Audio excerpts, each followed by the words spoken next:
In a world filled with magic and wonder, Skittle was a curious 11-year-old boy who loved to explore the vast forests and mountains surrounding his village. He had heard stories of a mighty dinosaur named Brian who roamed the land, but he never believed them to be true until one day, he stumbled upon a set of massive footprints that could only belong to Brian.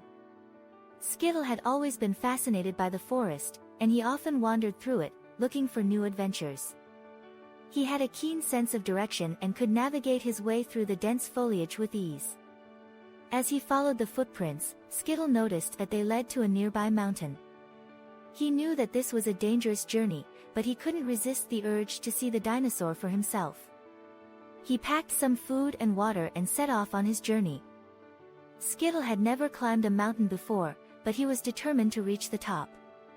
He struggled through the rocky terrain, but his determination kept him going. After several hours of climbing, he finally reached the summit. As Skittle looked out over the breathtaking view, he suddenly heard a loud roar. He turned around to see Brian, the mighty dinosaur, standing before him. Skittle was terrified, but he knew he had to face his fears if he wanted to save his village. Brian was a massive creature with sharp teeth and powerful claws, but Skittle noticed that he didn't seem angry. In fact, he seemed almost friendly.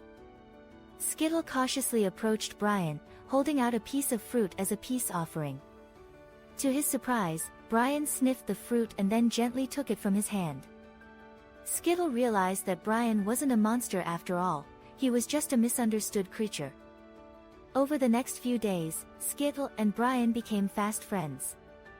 They explored the mountain together, and Skittle learned all about the dinosaur's habits and behaviors.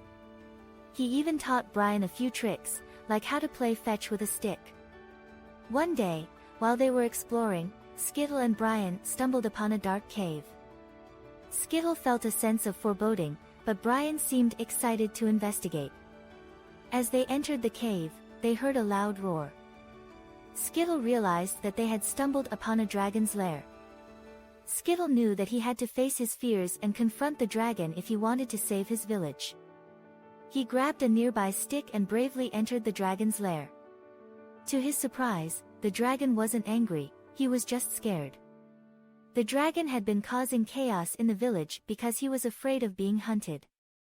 Skittle realized that he could help the dragon by teaching the villagers to respect and appreciate all creatures, no matter how scary they may seem. Skittle and Brian returned to the village, where Skittle explained what he had learned about Brian and the dragon. The villagers were skeptical at first, but Skittle's bravery and compassion convinced them to give the creatures a chance. Together, Skittle, Brian, and the dragon worked to repair the damage that had been done to the village. They planted gardens, built shelters, and taught the villagers about the importance of living in harmony with nature. As the days passed, Skittle knew that he would have to say goodbye to Brian. He had learned so much from the dinosaur, but he knew that it was time to return to his village. Brian understood, and he gave Skittle a big hug before he left. Skittle returned to the village a changed boy. He had learned that bravery and compassion were more important than strength and power. He had also learned that sometimes, the scariest creatures could be the kindest. The villagers welcomed Skittle back with open arms, and they marveled at the stories he had to tell. Skittle knew that he had made a difference in the world, and he vowed to continue exploring and learning about the magic and wonder that surrounded him.